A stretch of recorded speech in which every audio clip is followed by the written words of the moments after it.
அந்த கீழடி அந்த வரலாறு இந்த மாதிரி சொல்லி ஒரு குற்றச்சாட்டு வருது. அதுக்கு நீங்க தமிழகத்தில் ராமகிருஷ்ணன் இது வந்து தொடர்ந்து இருக்கு. இப்போ பணியிட மாற்றம் செஞ்சிருக்காங்க. தமிழக முதலமைச்சரும் அதற்காக தெளிவான ஒரு அறிக்கையை சொல்லியிருக்காங்க.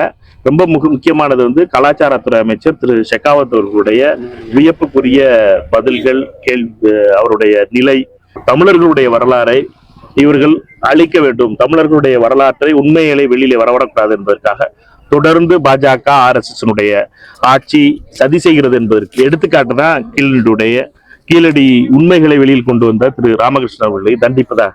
இது தமிழர்களையே தண்டிப்பதை போல அவர்கள் நினைத்துக் கொண்டு சீப்பை ஒழிச்சு வச்சுட்டா கல்யாணம் நின்று போயிரும்னு சொல்ற கதை மாதிரி பாஜக காரர்கள் செய்கின்ற வேலை இது. இதனால் தமிழர்களுடைய பெருமையோ அல்லது தமிழர்களுடைய பற்றிய வரலாறையோ இந்த RSS காரர்கள் நிறுத்த முடியாது. எங்களை பொறுத்த மட்டும் இதை இந்தியா கூட்டணியுடைய அனைத்து நாடாளுமன்ற உறுப்பினர்களும் பாராளுமன்றத்தில் வருகின்ற மழைக்கால கூட்டத்தொடரில் எழுப்புவோம்.